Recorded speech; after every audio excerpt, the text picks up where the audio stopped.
Hey everyone, I'm Matt. Thank you very much for clicking on this video. I hope you're enjoying your Tuesday. It's a beautiful day here today.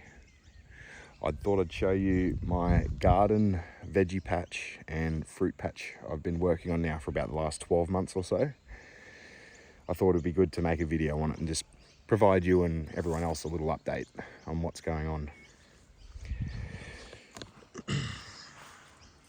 So we'll start in the veggie patch. I built this about 3 months ago, and it's only started to spring to life in the last maybe month or so, 6 weeks or so, since it started to get a little bit warm. We'll go through each plant individually, what's here. There's a few things going on here. So in garden bed number 1, I've got a blueberry plant, some watermelon, an eggplant, 3 strawberry plants, some chilies, all very hot, all wildly dangerous chilies, in excess of 2 million Scoville, a lot of them. For example, the Trinidad Scorpion down there, the Delhi F1, all very, very, very potent chilies. The garden bed itself is just made up of some premium soil and a lot of chicken manure. And the plants are just thriving on it, absolutely thriving. I planted the watermelon in the hopes of it going down the hill a little bit that way, sort of, utilizing all of the unwanted space on the ledge just down here. But we'll see how they go. They'll need a few more months before they even get that big. But yeah, back towards this end of the garden bed number 1, I've got a lot of pumpkin there. So I think that's Jap pumpkin off the top of my head. And they're loving it. They're thriving, absolutely thriving since I've planted them. In garden bed number 2, I've got 1, 2, 3, 4, 5, 6, 7, 8, 9 tomato plants. 3 zucchini plants. I didn't realize how big they'd actually get, so I'm gonna take out this middle one here. But yeah, they're doing quite well. Very healthy. Oh, the leaves are looking a bit discolored at the moment. We've had a lot of water, and I think this is water damage. A lot of rain. It is what it is. They'll come good. So these 3 small ones here, they're just cherry tomatoes, standard cherry tomatoes that reseeded themselves from last season. So I thought I'd put them up here on the hill for them to grow. The rest of them, all of them, are a mixture of red fig and heirloom tomatoes. For example here, they're massive, absolutely massive. The camera doesn't really pick up how big they are, but they are going to be chonkers. The second one here has just got a lot of red fig tomatoes. You can kind of see them a lot better from the back side. But they're all starting to come through now. They're looking really nice. The rest of them are just starting to fruit now. There's not a lot of tomatoes on them just yet, but in a couple more weeks, I'll provide a second video and show you the update of how they're growing. But they're very healthy. They're going to live all summer. There's no sign of disease. There's no sign of damage. They're loving the amount of water that they're getting at the moment. Loving the rain at the moment. Everything's right up their alley. They're loving it. So we'll get out of the veggie garden and we'll make our way down to the fruit trees. Let's lock this up. Let's go for a little walk.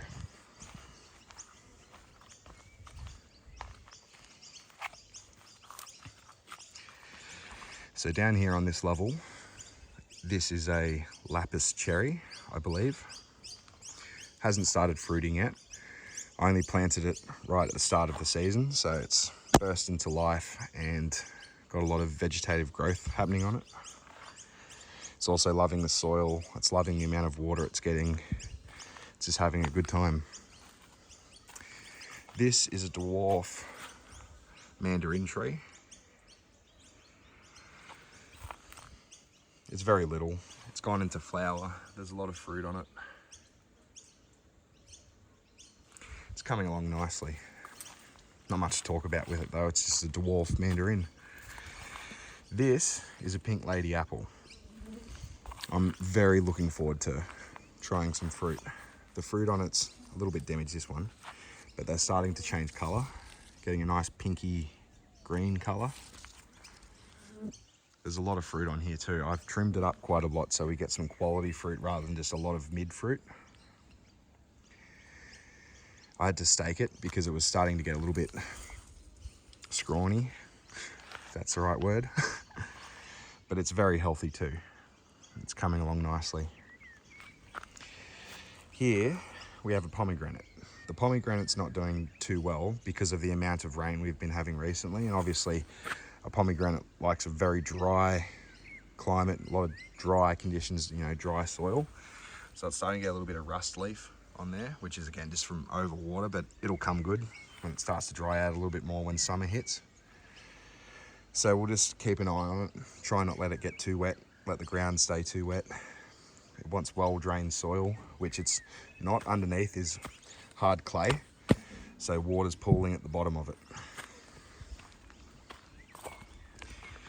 This is a plum tree.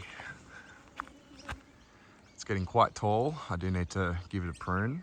I've given it a prune once already this spring, but it's continuing to just burst, like absolutely burst. It does have fruit on it. This is its first season of fruit. There's only probably not even 10 pieces of fruit on there, so I'm hoping the birds don't get to them. I need to give it a prune and throw on a net. We'll see how we go. About 18 months ago, I planted this mango tree. It is not happy. You can see how wilted the leaves are. No matter what I do to it, it's just not happy. So I'm gonna pull it, I think. There's nothing I can do to save it. I don't think it's the right climate where I live, you know, southern New South Wales. So it's just not happy at all. So we'll replace it with something else. I'm open to suggestions, so comment below if you've got some good suggestions for me for southern New South Wales. This is my pride and joy. This is my nectarine tree. There is so much fruit on it. I'm constantly pruning it. I'm constantly pruning leaves. It grows so vigorously. The fruit on there is absolutely massive already, and it's only going to get bigger. We'll just have a quick sneak peek in here. Getting some massive big fruit on here, everywhere, absolutely everywhere. Every branch has got fruit on it. I might have to take some fruit off it as it continues to grow because the branches are starting to get a little bit heavy. They don't have that structure in the branch yet to support all that weight. So we'll just continue to keep an eye on that and we'll document the progress of it. This is a, oh sorry, I forgot to mention, that's a yellow nectarine. This is a white nectarine. So the white nectarine I planted maybe 3 months ago. And yeah, during that time, it's got its first little fruit on there of the season. But yeah, it's just slowly plodding along. Looks like it wants a water, but we'll give that a water later on.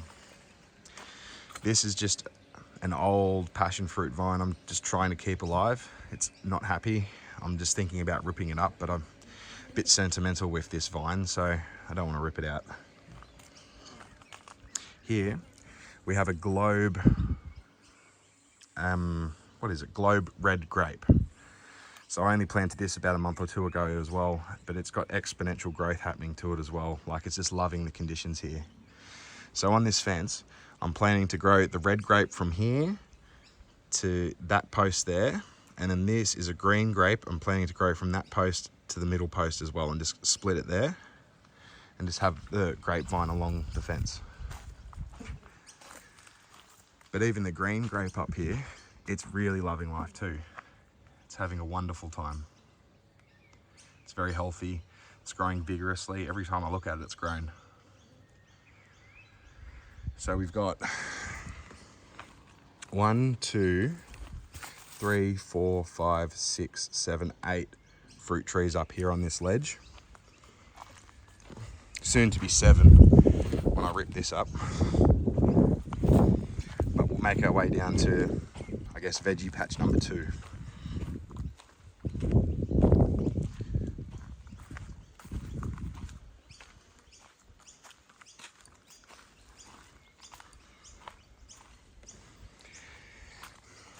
So as we go down the hill, we run into our big lemon tree. It's massive. It's old, has a lot of good fruit on there. At the same time, it has a lot of bad fruit because it's old and it's starting to get a little bit rotten at the base. So some fruit's really good, some fruit is really bad. You've just got to open it up and see what kind of lemon you get. So down here by the garden shed, I've got a dwarf navel orange. I transplanted it from up the hill. Since the transplant, or repotting, whatever you want to call it, it's been a little bit stressed. It's not happy. It's dropped a lot of its fruit off. So yeah, it is what it is. I'll keep looking after it, keep fertilizing it, keep watering it, you know, try and get it back on track, but we'll see how we go. So down here, we have 1, 2, 3, 4, 5, 6, 7, 8, 9, 10, 11, 12, 13 cherry tomatoes that I've repotted. So I'm gonna have a lot of bloody tomatoes this year. This one is a giant heirloom tomato. I wanted to try and see what they're like growing one in a pot down here with not a lot of soil to work with, not a lot of water, compared to the ones that are up the hill back up there. So we'll just see how they go. This is another heirloom tomato.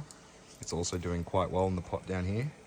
Again, these are all kind of experimental tomatoes to see what grows good in a pot, what doesn't, you know, each particular strain of or type of tomato. So it's just nice to compare. We'll see how we go. It's a nice test. So we'll keep walking. So this first pot is purple green beans, if that makes sense. They're purple beans, I guess. I planted them only 6 weeks ago and they're exploding, absolutely just exploding. So this little pot down here, that's sweet basil. Off the top of my head, I think that's sweet basil. This one is Thai basil I got from seed. So that they've sprouted and starting to fill up the pot quite nicely. In here, we've got a different basil again, but I forgot what type it is. I think it might be sweet basil again, mixed with more of those purple beans. But yeah, the purple beans have already got their second lot of leaves sprouting from the baby leaves. So they're just growing exponentially. It's beautiful. In this pot, we've got some purple basil that again sprouted from seed and it's starting to come along quite nicely. That's a fresh patch of oregano I planted about 3 weeks ago and it's doubled in size since I planted it. This is a wild looking spicy sage. It's just growing and growing and growing. Like it grows so vigorously, it's like a weed. It's crazy, absolutely crazy. A little bit of rosemary, some thyme, more cherry tomatoes. So this pot is originally where all of those cherry tomatoes that are over there sprouted from. This is a regrowth from, or resprout from last season. They just sprouted in the middle of spring. It was lovely to see. I didn't need to go out and buy more cherry tomatoes. But in here, there's more basil and spring onion. A little bit more spring onion there. That's parsley, I believe. Got some chives and yeah, got some coriander in that back pot. It's not doing too well. I don't know why.